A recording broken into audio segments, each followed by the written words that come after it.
Hello students, पिछले video में आपने पढ़ा था बाल केंद्रित शिक्षा और साथ ही साथ प्रगतिशील शिक्षा। और आज इस वीडियो में आप पढ़ेंगे बुद्धि निर्माण एवं बहुआयामी बुद्धि।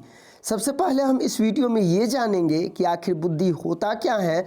फिर इसके बाद हम ये जानेंगे कि बुद्धि कितने प्रकार के होते हैं और बालक कौन से बुद्धि किस प्रकार से कार्य करते हैं और बालक का जो चिंतन होता है वो किस किस प्रकार के होते हैं। और सीटेट में यह जो अध्याय आप देख रहे हैं, इस अध्याय से बहुत ही अधिक प्रश्न पूछे जाते हैं। और बुद्धि निर्माण एवं बहुआयामी बुद्धि से बहुत सारे ऐसे मनोवैज्ञानिक हैं जिसका जुड़ाव है, जिसको लेकर यह टॉपिक सीटेट के लिए बहुत ही महत्वपूर्ण हो जाता है। तो चलिए हम वीडियो को शुरू करते हैं और जानते हैं बुद्धि निर्माण एवं बहुआयामी बुद्धि के बारे में। तो सबसे पहले यदि हम इसमें बात करेंगे बुद्धि, तो सबसे पहले बुद्धि है क्या, इसको आप जान लें। तो आपको बता दें, बुद्धि व्यक्ति की वह सामान्य योग्यता है जिनके द्वारा व्यक्ति नवीन परिस्थितियों के बारे में समझ स्थापित करते हैं। कहीं ना कहीं आप समझ गए होंगे कि बुद्धि व्यक्ति की वह सामान्य योग्यता है, यानी उनकी जो योग्यता ऐसी है, जनरल योग्यता है, जिसके द्वारा व्यक्ति नवीन परिस्थितियों के बारे में, यानी नए यदि उसके सामने कोई ऐसी परिस्थिति आ गया और उसके बारे में यदि वो समझ स्थापित कर लेते हैं तो वही उनका बुद्धि कहलाता है। तो कहीं ना कहीं आप समझ गए होंगे जो बुद्धि क्या होता है। यदि इसमें हम बात करें बुद्धि को अन्य नाम से कौन कौन नाम से जाने जाते हैं, तो यदि आपको सीटेट में कहीं प्रज्ञा लिखा हो तो आप समझ जाएंगे ये बुद्धि का ही दूसरा नाम है। यदि आपको प्रतिभा लिखा रहे फिर भी उसका संबंध बुद्धि से है। यदि ज्ञान लिखा रहे फिर भी उसका संबंध बुद्धि से ही है। और यदि समझ रहे तो फिर भी इसका संबंध बुद्धि से ही। यानी बुद्धि को हम प्रज्ञा, प्रतिभा, ज्ञान, समझ, इन सभी नामों से जान सकते हैं। यदि हम बात कर ले बुद्धि कार्य करने की विधि, तो बुद्धि जो है क्या है, कार्य करने की एक विधि है। यहाँ हम इंडिकेट कर दिए हैं जो बुद्धि क्या है, तो बुद्धि कार्य करने की एक विधि है। आप यहाँ देख सकते हैं क्या है, बुद्धि कार्य करने की एक विधि है। यदि आपसे सीटेट में पूछा जाता है कि बुद्धि के आधार पर बालक क्या कुछ कर सकते हैं, तो बुद्धि के आधार पर बालक कोई भी अपना कार्य को कर सकते हैं, क्योंकि कार्य करने का जो एक मेथड है वो हमें बुद्धि ही प्रदान करता है। चलिए हम अब जानते हैं बारीकी ढंग से एक एक। सबसे पहले आप यहाँ देख सकते हैं अपसारी चिंतन। आप यहाँ देख सकते हैं अपसारी चिंतन, तो जानेंगे अभिसारी चिंतन क्या होता है। तो इसमें जान ले, पूर्व में बनाए गए नियमों पर अपनी समस्या को समाधान करना। देखिए, चिंतन, जैसे ही चिंतन आता है अर्थात किसी समस्या के बारे में आप सोच रहे, क्योंकि मैंने पूर्व में ही आपको बता दिया हूँ कि बिना समस्या का चिंतन नहीं होता है। लेकिन इसमें दो तरह के चिंतन होने लगते हैं, पहला अभिसारी और दूसरा अपसारी। अब अभिसारी क्या होता है और अपसारी क्या होता है, इस अभिसारी और अपसारी टॉपिक से हर बार सीटेट में 2 से 3 नंबर पूछे जाते हैं। तो अभिसारी चिंतन जो होता है वो पूर्व में बनाए गए नियम, यानी ऐसा चिंतन का जो आप आधार बनाए हैं वो पूर्व में कोई नियम बनाया गया है, कोई मेथड है, कोई तरीका है, उसी के आधार पर यदि आप समस्या का समाधान करते हैं तो ये हो गया आपका अभिसारी चिंतन। इसके बाद जो हम देखेंगे वो है अपसारी चिंतन। आपको पता ही होगा जो अपसारी चिंतन क्या होता है। अपसारी चिंतन को सृजनात्मकता के नाम से भी जाना जाता है और इसीलिए इसे कहा जाता है कि नवीन ज्ञान के अनुसार पर किसी समस्या को नवीन तरीके से जानना या खोजना ही क्या कहलाता है, अपसारी चिंतन कहलाता। यानी ऐसे समझे, जब आप किसी भी विषय वस्तु पर एक अपना थॉट देने लगते हैं, एक नया थॉट देने लगते हैं, एक नया विचार देने लगते हैं, तो यही कहलाता है अपसारी चिंतन। तो इसे आप सीटेट में अभिसारी चिंतन को निगेटिव के तौर पे देखेंगे और अपसारी चिंतन को आप पॉजिटिव के तौर पर देखेंगे, तो आपके लिए फ़ायदा होगा वहाँ बनाने में। एक पॉइंट जो है हर बार सीटेट में देखने को मिलता है कि आउट ऑफ द बॉक्स का संबंध किससे है, तो इसका संबंध जो है वो अपसारी चिंतन से है। और यदि आपको अपसारी चिंतन न दे तो आप सृजनात्मक दे देंगे, क्योंकि आउट ऑफ द बॉक्स का संबंध सृजनात्मक चिंतन से भी है। क्यों? क्योंकि अपसारी चिंतन को ही दूसरे भाषा में सृजनात्मक चिंतन कहा जाता है, जो कि आप यहाँ देख सकते हैं। इसके बाद आता है बुद्धि लब्धि। आप यहाँ देख सकते हैं बुद्धि लब्धि बराबर क्या होता है। तो आपको बता दें कि बुद्धि लब्धि बराबर जो होता है वो मानसिक आयु बट्टा वास्तविक आयु और गुणे 100, यानी यदि आपको IQ निकालना है तो mental age by current age गुने 100 आप करके निकाल सकते हैं। इसके बाद हम बढ़ते हैं आगे। बुद्धि व्यक्ति की वह सामान्य योग्यता है। यदि आप इसके बारे में हम आपको बता दिए हैं, बुद्धि कार्य करने की विधि है इसके बारे में भी बता दिए हैं। अब वुडरो महोदय ने, ये जो आप देख रहे हैं वुडरो, इन्होंने कुछ कहा है। क्या कहा है बुद्धि के संबंध में? तो जानिए। बुद्धि ज्ञान अर्जन करने की क्षमता है। किसने कहा है? वुडरो ने कहा है। वुडरो का कहना था कि हमारी जो बुद्धि है वो क्या है, तो ज्ञान अर्जन करता है, यानी हमारे अंदर जो कुछ भी ज्ञान आया है वो सभी ज्ञान किसका फलस्वरूप आया है? हमारे बुद्धि के फलस्वरूप हुआ है। इसके बाद टर्मन स्टर्न, यहाँ आप ध्यान देंगे टर्मल दे दिया है, टाइपिंग में मिस है, आप इसे टर्मन पढ़ेंगे। तो टर्मन स्टर्न और बीने ने अपना सिद्धांत दिया था, और जिस सिद्धांत का नाम है बुद्धि का एक कारक सिद्धांत। इसे आप समझ लेंगे। जब भी पूछा जाएगा कि बुद्धि का एक कारक सिद्धांत किसने दिया है, तो टर्मन स्टर्न और बीने।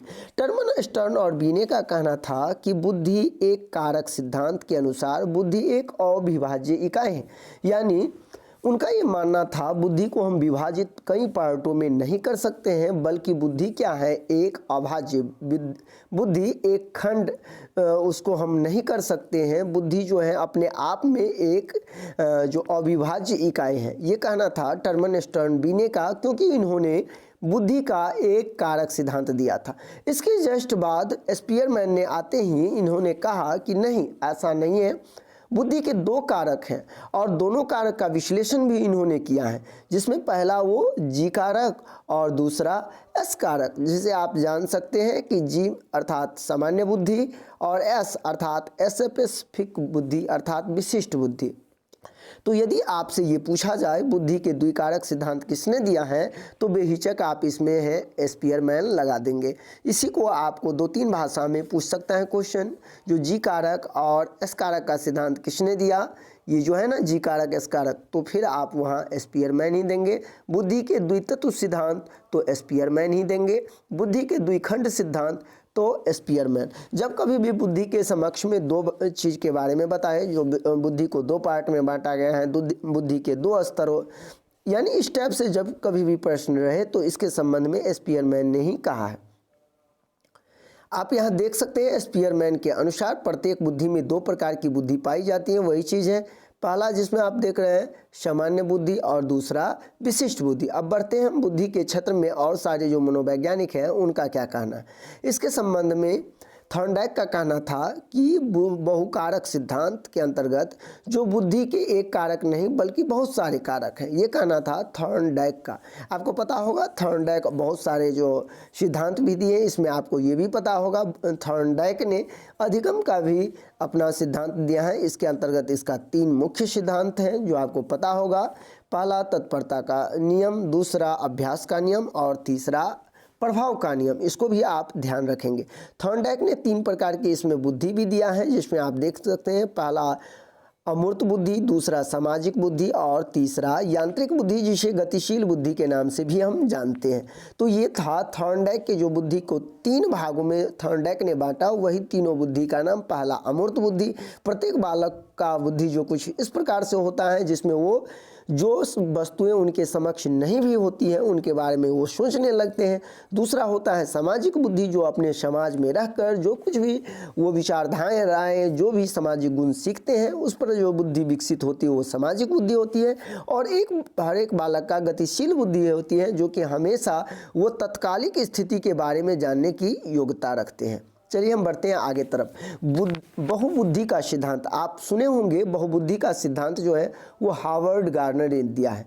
कौन दिया है? हार्वर्ड गार्नर ने बहुबुद्धि का सिद्धांत। इसका कहना था हार्वर्ड गार्नर का कि बुद्धि कोई एक अभाज्य इकाई नहीं है, बल्कि बुद्धि के बहुत सारे बहुबुद्धि उन्होंने इसके अंतर्गत सामाजिक, मानसिक, आध्यात्मिक, संज्ञानात्मक बहुत सारे बुद्धि का इन्होंने जिक्र किया और इन्होंने ही कहा था कि बुद्धि एक कारक नहीं बल्कि बहुबुद्धि सिद्ध होते हैं, यानी अनेकों प्रकार के बुद्धि होते हैं। हार्वर्ड गार्डनर के अनुसार बुद्धि का स्वरूप जो है अर्थात उसका आकार जो होता है एकांकी न होकर बहुकारकीय होता है।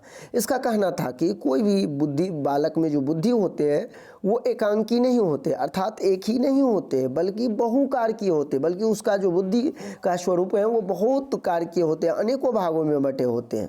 ये कहना था किसका? हार्वर्ड गार्डनर का। अब बढ़ते हैं हम आगे की तरफ और देखते हैं बुद्धि एक दूसरे से स्वतंत्र होते हैं। जी हाँ, आप देखते होंगे कि आपके घर में यदि 5 बच्चे हैं तो पांचों का जो बुद्धि होता है वो एक दूसरे से क्या होते हैं? स्वतंत्र होते हैं। आपके घर में 10 बच्चे हैं, देख लीजिए 10 का बुद्धि जो होगा वो अलग अलग होगा। इसलिए बुद्धि का कहना है कि एक दूसरे से ये जो होते हैं स्वतंत्र होते हैं। सभी प्रकार के बुद्धि आपस में अंतः संबंधित होते। कहने का यहाँ तात्पर्य ये है, जिस तरह से हार्वर्ड गार्डनर ने ये कहा था कि बुद्धि के कई सारे पार्ट्स होते हैं, जिसके अंतर्गत सामाजिक बुद्धि हो गया, मानसिक बुद्धि हो गया, संज्ञानात्मक हो गया, संवेगात्मक हो गया, और इसी के अंतर्गत इन्होंने ये भी कहा था कि बुद्धि जो होते हैं वो आपस में अंतः संबंधित होते हैं। ऐसा नहीं है जो हर एक बुद्धि अपने आप में स्वतंत्र होते हैं, ऐसा नहीं है। इन्होंने अब स्पष्ट कर दिया कि बुद्धि क्या होते हैं तो एक दूसरे से जुड़े होते हैं, जहां आप यहाँ समझ सकते हैं। चलिए आगे है बहुआयामी बुद्धि। जी हाँ, बहुआयामी बुद्धि जो है कैली एवं थर्स्टन ने दिया था। इस मनोवैज्ञानिक का नाम बहुत अच्छे से आप सुने होंगे, कैली एवं थर्स्टन, जो कि बहुआयामी बुद्धि दिया था। बहुआयामी बुद्धि के अनुसार प्रत्येक व्यक्ति में अनेक प्रकार की बुद्धि पाई जाती है। इनका भी कहना वही था कि बुद्धि जो है एक ही नहीं बल्कि अनेकों प्रकार के बुद्धि पाए जाते हैं। ये कहना था किसका? कैली एवं थर्स्टन का, जिन्होंने बहुआयामी बुद्धि का सिद्धांत दिया। इसके बाद है यदि कोई बालक एक से अधिक कार्यों में निपुण है तो वह बहुआयामी बुद्धि को दर्शाता है। इनका कहना था कैली एवं थर्स्टन का कि जिस तरह से एक ही बालक वो अनेकों कार्य में, वो शिक्षा भी देने में वो कुशल कारीगर भी होते हैं, वो अच्छे गृहिणी भी होते हैं, बहुत सारे चीज़ होते हैं और सभी को उनके बुद्धि में देखने को मिलता है। तो इससे ये कहा गया कि नहीं, बुद्धि जो होते हैं वो एक नहीं बल्कि कई प्रकार के होते हैं, इसीलिए इन्होंने बहुआयामी बुद्धि का संप्रत्यय दिया था। अब हम नेक्स्ट वीडियो में आपको अगले चैप्टर के बारे में बताएंगे। आशा है कि आप बुद्धि के चैप्टर में इसे समझ गए होंगे।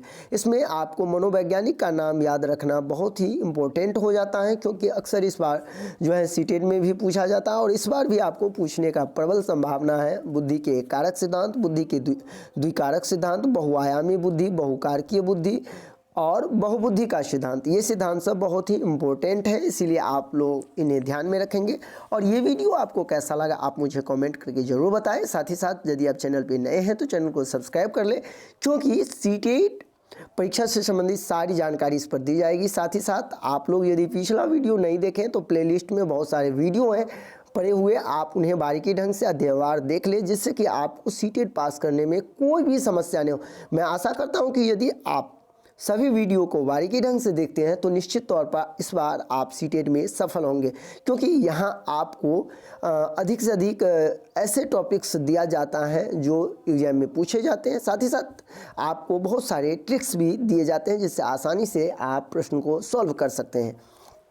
तो स्टूडेंट्स अभी के लिए बस इतना ही, हम मिलते हैं नेक्स्ट वीडियो में और आपके लिए अब लेकर के आएंगे भाषा और चिंतन, जो कि बहुत ही महत्वपूर्ण टॉपिक है। और अगले वीडियो में आपको मिलेगा भाषा और चिंतन से संबंधित वीडियो, जो कि बहुत इम्पोर्टेंट टॉपिक है भाषा और चिंतन। तो बने रहे मेरे YouTube channel CTET success classes पर। धन्यवाद।